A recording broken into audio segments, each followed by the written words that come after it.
If you drafted Clyde Edwards-Helaire, Allen Robinson, or Antonio Gibson last year, you were left regretting those picks all season long as they failed to live up to their draft day expectations. In today's video, we're looking at 6 players who I think are destined to disappoint fantasy managers in 2022. Be sure you stay tuned until the end, where I'll share my favorite player that everyone else is far too low on. Number 6, Derrick Henry. The big dog, Derrick Henry, has been a massive outlier throughout his career, relying on extreme volume and extreme touchdown results to boost him into fantasy's elite. However, there are problems going forward. First and foremost, Derrick Henry is now 28 years old. We saw the injury concerns pop up last season. He has 955 touches over his last 3 years. And you can say, well, Derrick Henry can get it done in other ways.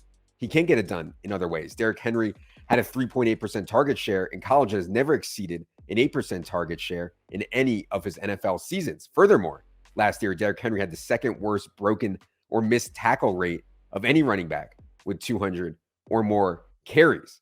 If the Titans are just okay this year, or if the Titans are bad, which is certainly possible, you're going to get the Titans in a lot of negative game scripts, and that is really, really bad for Derrick Henry. So there are a lot of flags on him going forward, far too many for a guy going in round 1. Number 5, Ezekiel Elliott. I want no part of a running back who isn't even the best running back on his own team.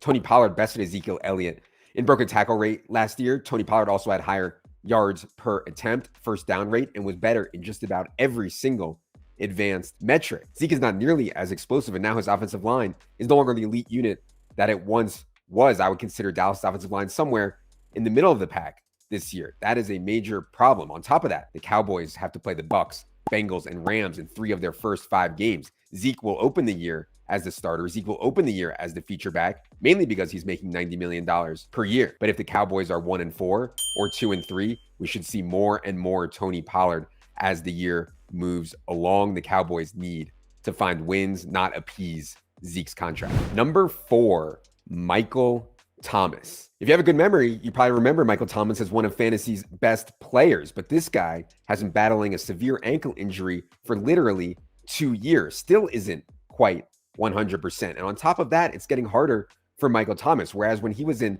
his heyday, he had almost no competition for targets. Now they've added Chris Olave. Now they've added Jarvis Landry. Alvin Kamara is still there to catch passes. Way more competition. And on top of that, Drew Brees is gone.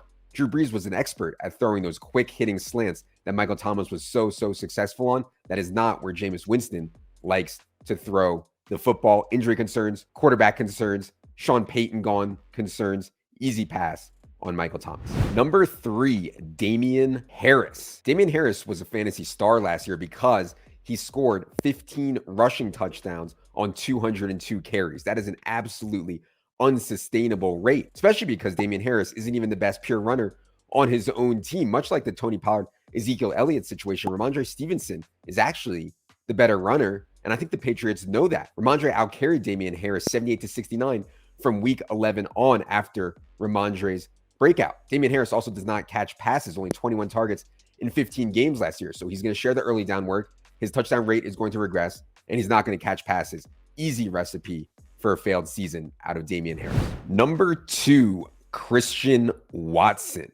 I think people assume that because the Packers used a round 2 pick on Christian Watson, that he'll immediately step in as the number 1 receiver for Aaron Rodgers. We know that is unlikely to happen. Aaron Rodgers must have trust. That's the number 1 thing he looks for in his wide receivers. And I do not see him gaining immediate trust with an FCS rookie out of North Dakota State who only had 105 receptions in 52 career college games. The Packers still have Allen Lazard, Randall Cobb, Sammy Watkins. It's still possible that someone like Will Fuller signs in Green Bay. We're asking a lot for Christian Watson to step right in and earn a big role with Aaron Rodgers in what could be his final year as a Packer.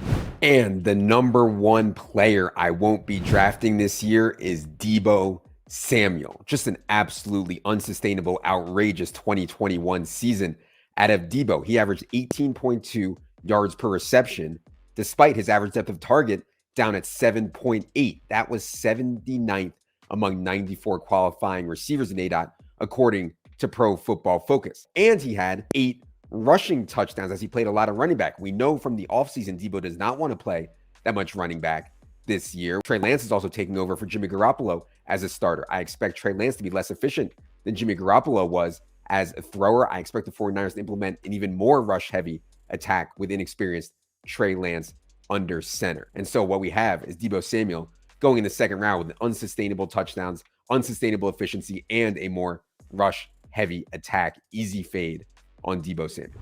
So while I'm fading those 6 players in fantasy this year, there's one player that everyone else is far too low on that I really like. This player's team has ranked 9th or better in rushing touchdowns each of the last 3 years. This player ranked 3rd in the league in yards per carry in 2020, his only healthy season. That year, 8 of his 134 carries went for 20+ yards. That was good for 4th in the entire NFL. And no one wants to draft this guy because they're afraid of an August 2021 knee injury. The good news is that injury risk is baked into price on draft day. It is J.K. Dobbins. Thanks for watching. For the players I do like in fantasy this year, check out my must draft running backs video.